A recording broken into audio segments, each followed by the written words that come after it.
Hello, Nila. In this video, I'm going to teach you a very unique method of reducing hatred.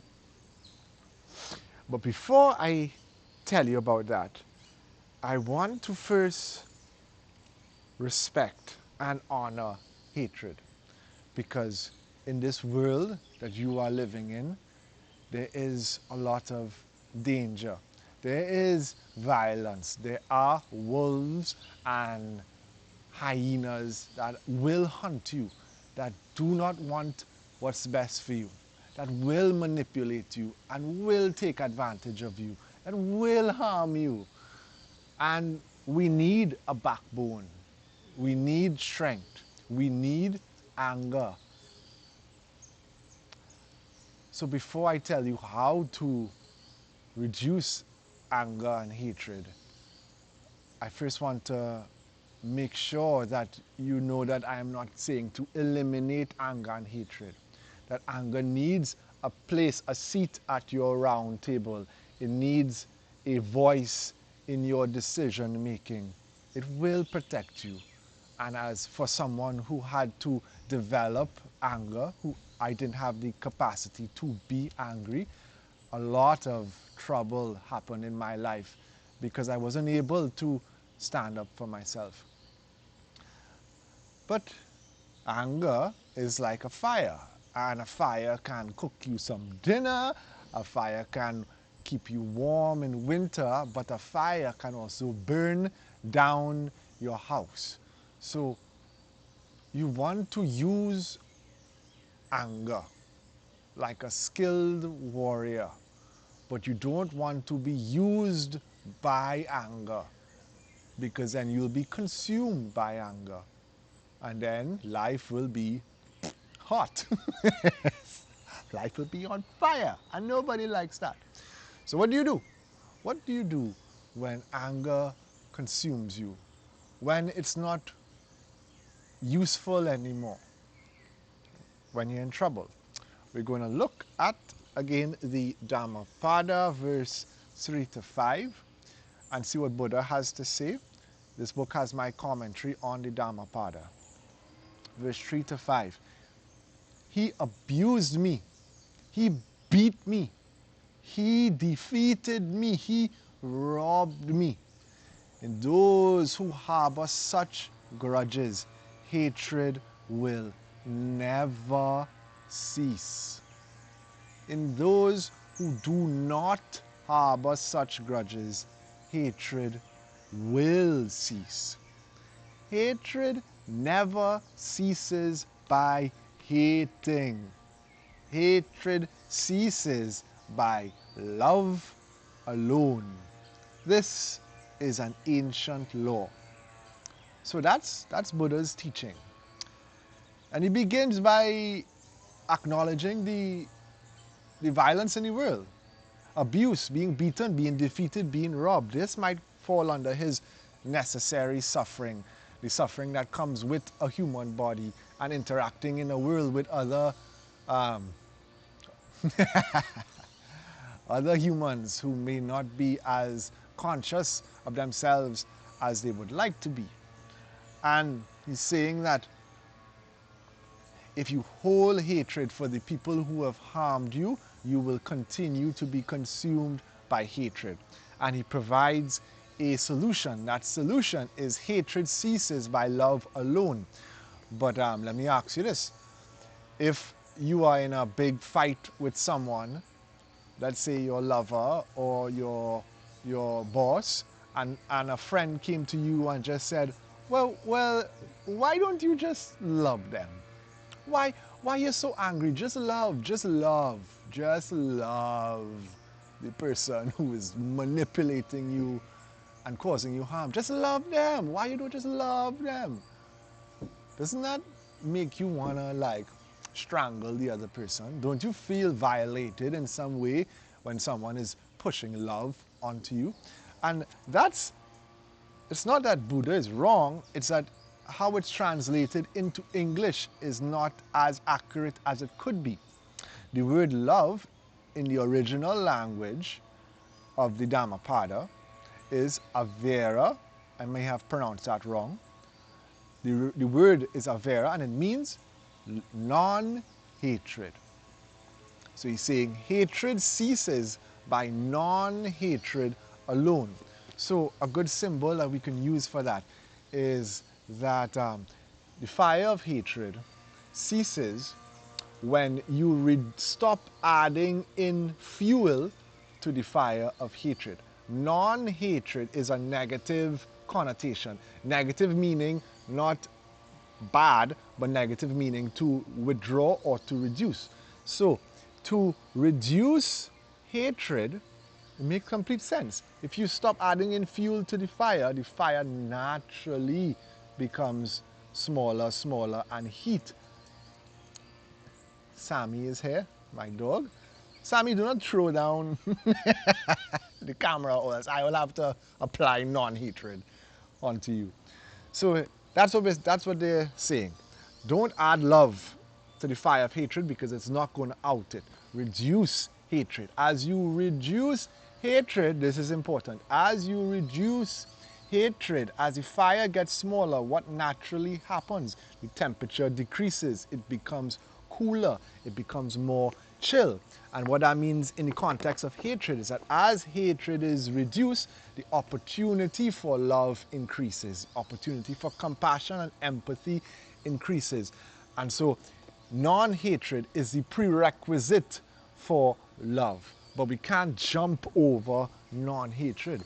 And so the question is, these are my notes, these are my reflections now. Question is, what are we doing in our lives that is fueling the fire of hatred in us? That's what you have to think about. What am I doing that is increasing hatred in me? And usually it comes from our different ways of interacting with the world, our senses. So we may be increasing our hatred by what we are looking at.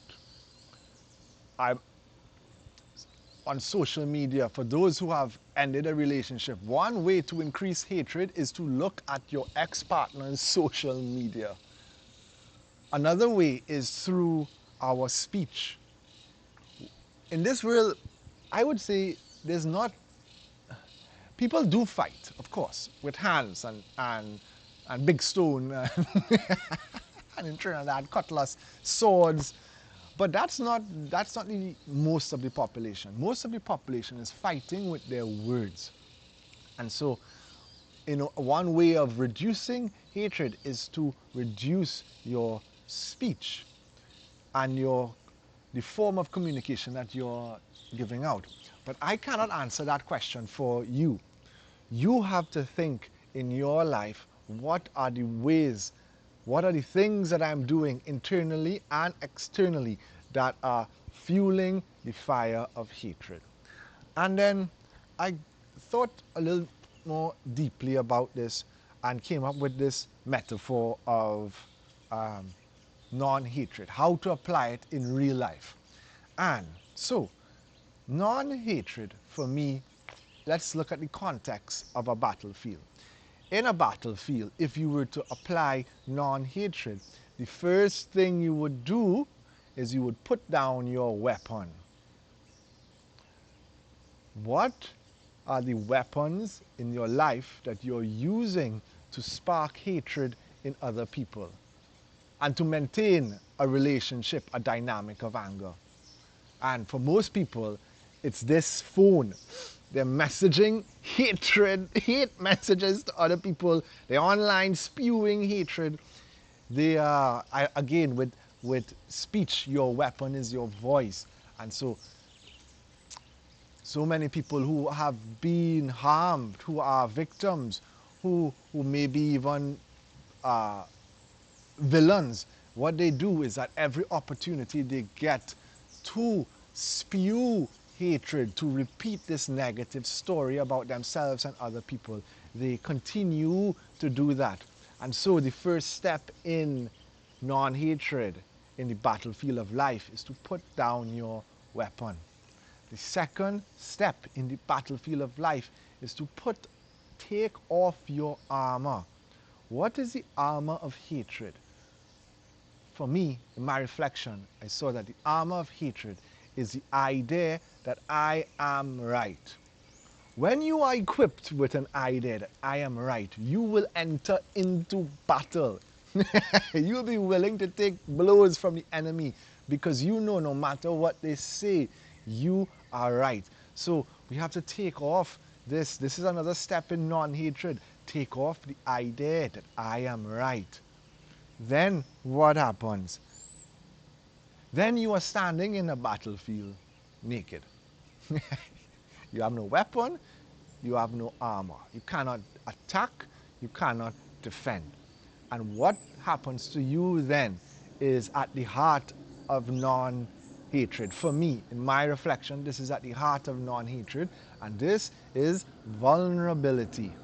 Vulnerability is one of the greatest medicines to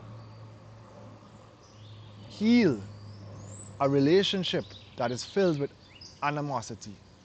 So for me and my wife, what we do, which is something that works, it always works, is that we put down the armor, we put down the weapon, and we reveal our vulnerability.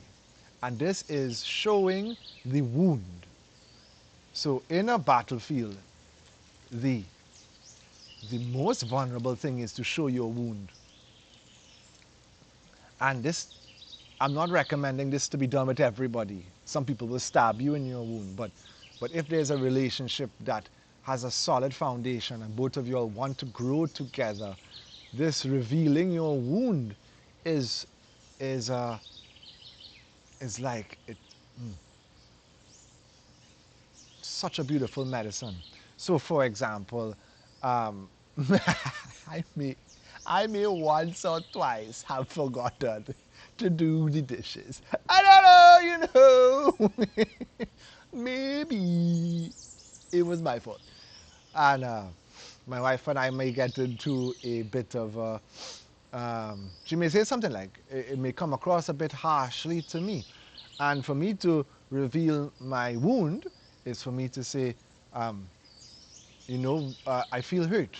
I feel hurt by what you said, by how you corrected me. It feels hurt.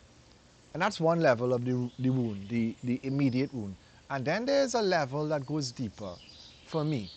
And that would be that I grew up in an environment that was very hostile towards things in the kitchen. It was the kitchen was a war zone for me growing up. And so I could reveal that wound too and say, I'm hurt by what you said, but it goes further back. It's not only you. And she may reveal her wound, feeling maybe like she had to do more than she wanted to do. She may have felt that she's been pushed into a persona or a place in the relationship of being the corrector or being the lawmaker, and she doesn't like that. And she may have a wound that where that comes from. And what that does is that it provides understanding. Revealing your wound facilitates the other person to understand you on a much deeper level. And in most cases, in most arguments, in most places where there's hatred, there is, at the core of it, a lack of understanding. And so vulnerability opens the door for deep understanding. And then, of course, there's the last part of this, which is accountability. While my wound has nothing to do with my wife, and I need to take accountability of my history, the dynamic in my family that led me to be the person that I am. I need to take accountability for that. I need to take accountability for my emotions. My wife also needs to take accountability for her emotions, for her wound. And after that, I find every time I have a conflict with my wife, um, we level up. The relationship levels up. We learn more about each other. We become closer together. And that's exactly what Buddha is saying here, that when non-hatred is applied, love increases, or at least the door is now open for greater love to enter. And so that is where I'm going to stop, but I'm going to read you my commentary because it sums it up. Poetic commentary is this: how can a wound heal if you remain in the battlefield? How can a wound heal if you remain in the battlefield? You're just there fighting. Rah, rah, rah, rah, rah. You did this, you don't understand me, I hate you. Rah, rah, rah. How can a wound heal if you remain in the battlefield? The hospital is in your heart, and the doctor's name is non-hatred. Doctor's name is non-hatred. So that comes from this book. It's available on Amazon. I'll put the link somewhere. And yeah, I have a few more videos to make today. It's a good day. Ta-ta.